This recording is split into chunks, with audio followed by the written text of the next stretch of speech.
So without further ado, this is what we're going to make today. So we're making a 2-player tank shooting game. It's not a networked multiplayer game, so don't be confused by that. We will be releasing a version of the game tomorrow that has UNet stuff built into it, multiplayer features built into it. But this is all about 2 players on 1 keyboard. So we're going to build this game throughout the day. And then at the end of the day, we're going to get together and have a bit of a battle. Okay, so many of you will see that there's a completed scene loaded. If it's not what you're seeing, don't worry about it at all. We're going to start by making a new scene in a moment. What I would like you to do, or suggest that you do if you're hoping to see exactly what we're seeing on the screens, is to use the same layout that we're using.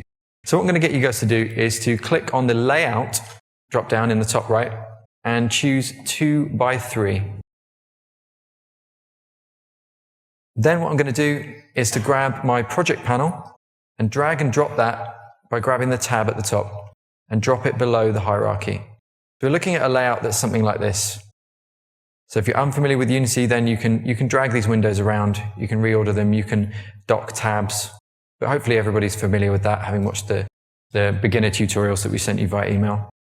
And then the only other thing I'm going to do is to set my project panel to a list style view by dragging the slider at the bottom here.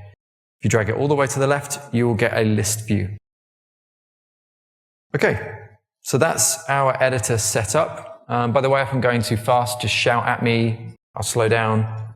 Okay, we're going to start from scratch. So if you go to File, New Scene, Command N on Mac, Control N on PC, and then first thing we're going to do before we start losing work or doing work is to save it somewhere. So you go File, Save Scene As, and you'll find a Scenes folder. And we're just going to call this Main. Save it in there. Then what we're going to do is to remove the directional light. So whenever you make a new empty scene in Unity, you get 2 things. You get a main camera and you get a directional light. So it's kind of set up so that you can just drag some artwork in there and it's going to look nice. We've got our lighting set up in our level prefab, so we don't need that. So select the directional light in the hierarchy here, just delete it. So Command Backspace on Mac, delete on PC. Then what I want you to do is look in the prefabs folder in the project. What you should see is that you've got a number of prefabs in there. One of those is called Level Art, and if you select it, it should look something like this. So it's a little game board with all of the stuff set up. So the reason we're giving this to you ready-made, or prefabbed as we call it, is that we didn't want you guys to have to go through a whole system of setting up colliders and all of this different stuff. We thought we would just get it all ready and then actually go about making the game. So I'm going to grab my Level Art prefab and just drop it onto the hierarchy. Then what you'll see is that that's populated in the scene view, and you can see part of it in the game view as well. Now what you'll notice at this point is that there's a blue progress bar starting down at the bottom.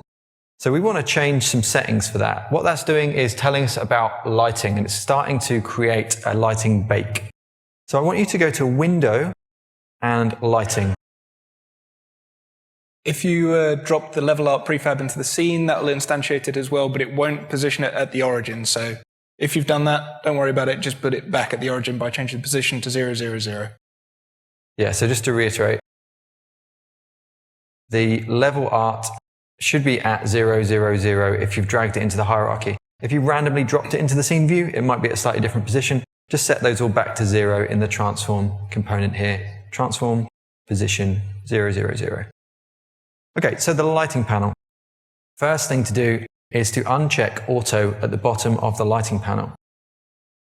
So what Auto is there to do is basically to allow you to be lighting and moving around geometry that's going to stay still. Okay, so if we were designing this level and we wanted to kind of incrementally bake whenever we move something around it or rebake the shadows, etc., then we'd leave that set up. But we've already done that for you. So what we're going to do instead is uncheck that, and then we're going to give you some settings to put in. So first thing I'm going to do is remove baked GI. So we don't want any baked lighting for this. We're going to use real-time lighting so that when we're firing the shells around, they've all got lights on and they're going to light up the scene for us. So we're going to use that pre-computed real-time GI, but we don't want it at a real-time resolution of 2. We're going to set that to 0.5. So This is kind of sort of low poly style artwork. No offense, Pete, it's beautiful, well done. So we don't need immensely high res for the lighting there. We can get away with a 0.5 instead. Then one other thing we need to do is to change our ambient lighting. So in Unity, lighting can come from all the different lights that you put in there. So we had a directional light, and we have a directional light in this scene. It's attached to this. So you can see here, directional light. But you can also get ambient contribution, and ambient is basically just the lighting that's applied either by a skybox or by a color or gradient. And we're just going to set this to a color. What I wanted to introduce you to briefly is that whenever we switch back to the slides, we're going to have a quick recap of what we've just done, okay? So we've skipped through a few basic steps, but what we'll also do is when we get into the more detailed stuff, we'll keep going back to the slides. And the slides also have references to things. So you can see here we have ambient color, and that's what we're going to do next. And you can see I'm asking you guys to set it to 72, 62, 113. But what does that mean? So ambient source set to color, which looks like this. So this color box has RGB values. If you click here, it will change to different values, but you want to make sure you're on RGB. And the reference is there, 72 for red, green 62, and 113 for blue. This system of showing you these different references is going to be the same for X, Y, and Z. So they're represented by red, green, and blue as well. So if you see those for color and also for positions or rotations, don't get confused, that's fine. Okay, so back to the editor. We've put in this kind of purpley color in ambient, and that's fine. And then right at the bottom of that panel, we're just going to click Build. So Build will bake your lighting, and you'll see a short progress bar at the bottom. If you've just opened Unity for the first time, like ever, or just installed this version for the first time, then it might take a little bit longer to bake. Doesn't matter because it's going to do it in the background, and we can carry on with the work that we're doing. So next thing we're going to do is to set up our camera. So the position of the camera currently, as you can see, is kind of looking at some of the buildings.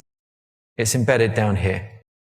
So this is kind of default position that cameras always are, which is at 0, 1, minus 10 in the world. So it's kind of away from 0 so you can look at something if you put it in at 0. So we're going to start by just repositioning that. So I'm going to set the position in the transform component to minus 43, 42, minus 25. And I'm going to rotate this to 40, 40, 60, 0. Okay, and then the final thing we're going to do there is to set it to orthographic projection. So as I promised, we're going to do these recaps.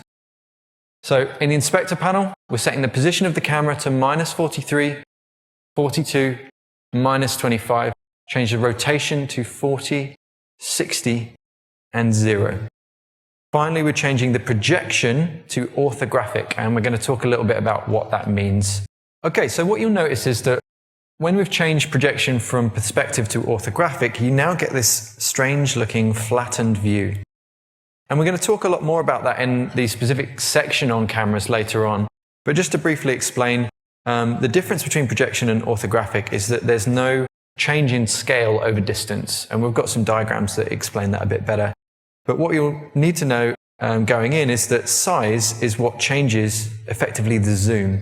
So as I drag my size value, I'm effectively zooming in and out. We don't want you to do this, but it's just an example. Then the last thing that we're going to do, as you notice when I zoom out here, sorry, wrong way around. When I zoom out, I can see my strange gradient skybox in the background. And because our camera will pan out when our tanks move far apart, we need to have a background color set up in there. What I'm going to do is to change my clear flags on the camera component from skybox to solid color. And then I'm going to choose a color for the background. So this is just going to be kind of a brown so it matches the desert. And the RGB reference for that is going to be 80, 60, and 50. If you want to choose your own brown, you're a big fan of brown, then, pick your favorite brown. We're just going to put in that RGB reference. And then what we'll see when we do happen to go over the edges, it looks like that. So it kind of fits the theme. But like I said, don't change the size value. That's not important. So quick recap, we changed our clear flags from skybox to solid color so that the background, so what renders behind all of the geometry in the scene, is changing to a particular color. We've changed that color to 80, 60, 50. And finally, we're going to save our scene. So I'm going to get you to save all the time, but it's just a good habit to, Control S or Command S if you're on a Mac. Keep updating your scene.